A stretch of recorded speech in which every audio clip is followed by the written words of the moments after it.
तो ये वीडियो आपके लिए दिलचस्प हो सकता है, नहीं भी हो सकता है, आपको अच्छा लग सकता है, नहीं भी लग सकता, पर एक वजह की वजह से देख लीजिएगा, ये मेरी जिंदगी का सबसे बड़े दिनों में से एक है। क्योंकि मैं जिनके साथ बैठा हूँ मैंने इनसे बहुत सारा सीखा है, समझा है ना। और अपने काम, आपके काम में जो लोग आपसे बहुत आगे होते हैं, उनके सानिध्य में, उनके आसपास रहने से भी बहुत कुछ सीखने को मिलता है, ऐसा मेरा मानना है।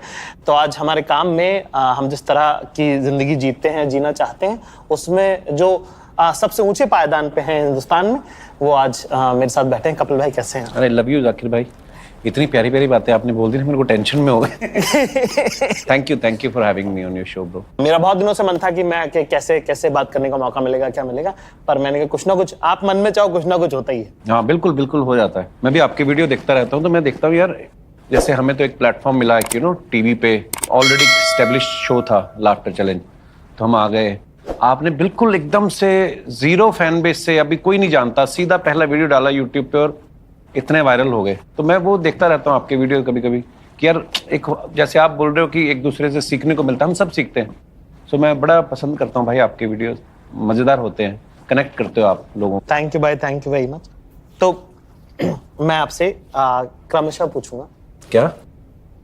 मैं आपसे सीक्वेंस वाइज पूछूंगा। अच्छा। क्योंकि 4 दिन की कहानी है, तो 4 हाईलाइट आपको अपने जीवन के क्या लगते हैं आपको? 4 तो मुझे लगता है कि कम होंगे, क्योंकि लाइफ में इतनी सारी चीज़ें होती हैं। जैसे मैंने अपने नेटफ्लिक्स के स्टैंड अप में भी कहा था ना कि मुझे जिस सब्जेक्ट्स में मज़ा आता था वो मिले नहीं, या शायद म्यूज़िक सीखना चाहता था। पर आज मैं सोचता हूँ कि अगर मुझे मनपसंद सब्जेक्ट मिल जाते तो मैं तो उन्हीं में लगा रहता। आज मैं यहाँ तक नहीं पहुँचता जो भी कर रहा हूँ। फिर आपकी जब शादी होती है वो सबसे बड़ा हाईलाइट होता है भाई साहब, है ना, और वो भी अपनी मनपसंद से हो जाए तो बहुत बड़ी नेमत है। और फिर उसके बाद बच्चे होते हैं लाइफ में, तो बस मुझे लगता है कि ये 2 3 4 हाईलाइट तो लाइफ में बड़े हुए ही हैं। बाकी तो 2 हाईलाइट घर पे ही है, एक हाईलाइट आप लेके आए थे। 3 मेरे हाईलाइट घर पे ही हैं। और फिर ऑफ कोर्स जब पहली बार टीवी पे लाफ्टर चैलेंज में अनुभव कैसा था भाई? क्या कैसे आपको वो ऑडिशन होते हैं उसके, वो सब प्रोसेस है? तो वो अमृतसर ऑडिशन लेने आए थे। तो वहां पे तो उन्होंने फटाफट बोलते ना 2 मिनट में सुनाओ कुछ।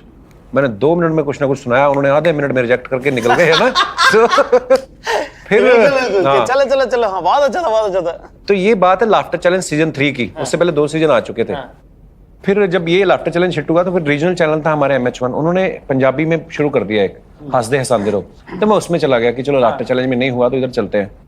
तो जब वहां पे कर रहे थे हम लोग शूटिंग, तब पता चला दिल्ली में फिर ऑडिशन है। दिल्ली में कोई और बंदा आया हुआ था ऑडिशन लेने। मैं तो फिर ट्राई किया दिल्ली में जब किया तो फिर मेरा सिलेक्शन हो गया। अच्छा, फिर आए। अच्छा, उस समय हमें पता नहीं होता था प्रोडक्शन हाउस क्या होता है, चैनल क्या होता है, मतलब हमें तो पता है स्टार पे एक आता था प्रोग्राम, वो कर रहे हैं और क्या बस। तो एंडेमॉल करके प्रोडक्शन हाउस है एक।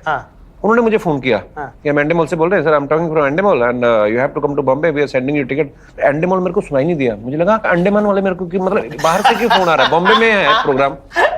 तो पहली बार उन्होंने बुलाया हमें। अच्छा, जब आपको कोई ज्यादा वो दे दे ना लग्जरी, तो साले अपने चुटकुले ना, वो दोबारा आदमी डाउट में आ जाता है कि जिस हिसाब से फ्लाइट है, फ्लाइट भी बड़ी नहीं लग रही है। फिर मैंने अपनी डायरी खोली कि ये चुटकुले, ये जो ट्रीटमेंट मिल रहा है उस हिसाब से ठीक है कि नहीं, कहीं कल को मैंने कहा ये चले ना, टिकट के पैसे ना मांग लें कल को हमसे। तो वो डर भी लग रहा था। फिर एक पहला एपिसोड जब हुआ, बड़ा एप्रिसिएशन मिला, बस फिर लाफ्टर चैलेंज किया। फिर तो वो नेवर लुकिंग बैक। हाँ, फिर कुछ ना कुछ। तो सारी दुनिया बात करती है ना कि ऑब्जर्वेशन ऐसी होनी चाहिए, कॉमेडी में ये करना चाहिए, कॉमेडी में वो करना चाहिए, फलाना ढिमका। पर मुझे ऐसा लगता है कि कॉमेडी में समय बर्बाद करना बहुत जरूरी है। बहुत जरूरी है। वो आपको बहुत मटेरियल देता है। उस समय लगता है शायद ये कुछ हो नहीं रहा है, पर वो सारी इन्वेस्टमेंट होती है। और जो हमारे बुजुर्ग बोलते हैं ना कि पढ़ा लिखा कभी बेकार नहीं जाता, तो पढ़ा लिखा सिर्फ किताबों का ही नहीं है। जो भी जिंदगी को पढ़ा आपने, जिन लोगों से मिले हो, आज हम कोई ना कोई कैरेक्टर प्ले करते हैं अगर, तो कहीं ना कहीं से इंस्पायर्ड होते हैं। वो किसी ना किसी को देखा रहता है हमने, यार एक अंकल मिले थे, वो बातों बातों में ऐसा करते हैं, है ना। तो आप कैसे अब इतना शूट करते हो, आप इतना, तो ये अब आप कैसे अपने आप को फ्रेश रखने के लिए क्या करते हो भैया? यार ये बड़ी मजेदार बात पूछी आपने। जनरली मैंने ना सेम ऐसी ही बात मैंने नवाज भाई से पूछी। मैंने कहा हम जिस बेल्ट से आते हैं, जिस जगह से आते हैं, हम बात करते हैं, हमारे ह्यूमर में भी वही चीजें, ऑब्वियसली हमारी अपब्रिंगिंग ऐसे माहौल में हुई है, और वो सारी चीजें सुना के अपना एक्सपीरियंस लाइफ का, वो किससे लोग हमारे साथ कनेक्ट हुए।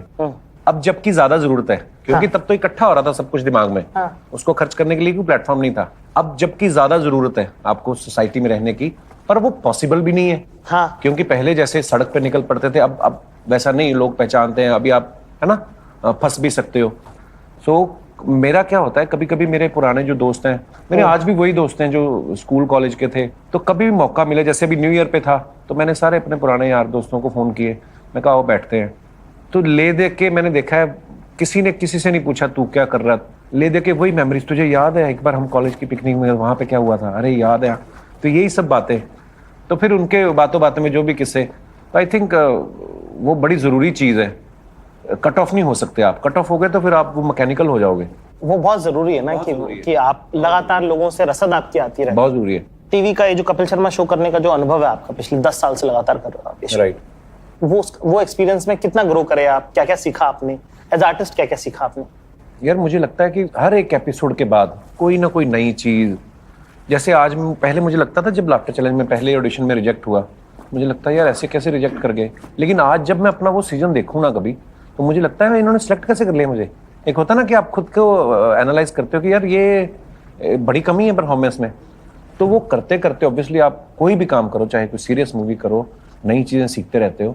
और मैंने बड़ा ग्रो किया है, कॉन्फिडेंस भी आप में एक आता है, तो ना पहले पहले कोई फिल्म स्टार आता था मैं खुद घबराया रहता था, है ना, आजकल उल्टा है ना? क्या बात है। मतलब वही है, काम जितना आप काम करते हो। बिल्कुल। मुझे याद है बच्चन साहब मेरे शो पे आए ना पहली बार, मेरी हिम्मत ही नहीं थी कि मैं कुर्सी पे बैठ जाऊं, मैंने पूरा शो खड़े खड़े, मेरे दिमाग में भी नहीं आया, ना ही मुझे किसी ने बोला सामने से कि तू भी बैठ जा फ्रेम में, है ना, अलग है कि उनको वाइड खोलना पड़ रहा है। हाँ। कि अगर मैं भी बैठ जाऊंगा तो शायद क्लोजअप भी लग जाएगा। हाँ। और बड़ा कमाल का एपिसोड हुआ। तो फिर मतलब पूरे बॉलीवुड को मैंने अपने घर में रिसीव करके उनसे मिला हूँ, ऐसी सो इतनी खूबसूरत यादें हैं शो। यार एक डेकेड पूरा निकल गया, 10 साल, यार जनरेशन चेंज हो गई, बहुत होते हैं, हमें नहीं पता चला एक्चुअली। तो मुझे कभी कभी कमेंट्स आते हैं ना, सर मैं स्कूल में था जब आपका शो देखता था, फिर मेरे को रियलाइज होता हम बड़े हो रहे हैं, है ना। नहीं तो आदमी अपने आप को मानता ही नहीं है। तो भाई मेरे को पूछना था आपसे कि बड़े बड़े लोग आपके शो पे आए, तो ऐसे कौन से नोटेबल लोग थे जिनसे मिलके आपको लग रहा था कि यार ये थोड़ा भारी है, मतलब जैसे अमित जी हुए। जी जी। शाहरुख खान से आप कैसा रहा वो वाला?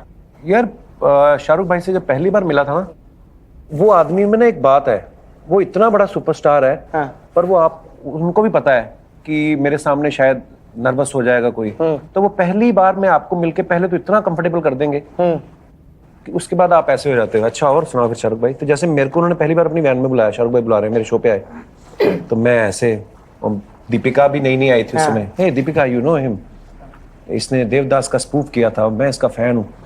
मैं सोचूं यार शाहरुख भाई ये बात बोल रहे हैं, शाहरुख खान है ना, तो फिर आदमी रिलैक्स हो जाता है। तो फिर 6 घंटे मेरे सेट पे रहे, इतना मजा किया हमने। तो वो एक बात तो है उस इंसान में कि जो उसको जानते नहीं अभी तक, मतलब स्क्रीन पे ही देखा है, वो तो उनसे प्यार करते ही हैं, जो एक बार उनसे मिल लेता है वो फिर वो उसके दिल में बस जाता है शाहरुख खान।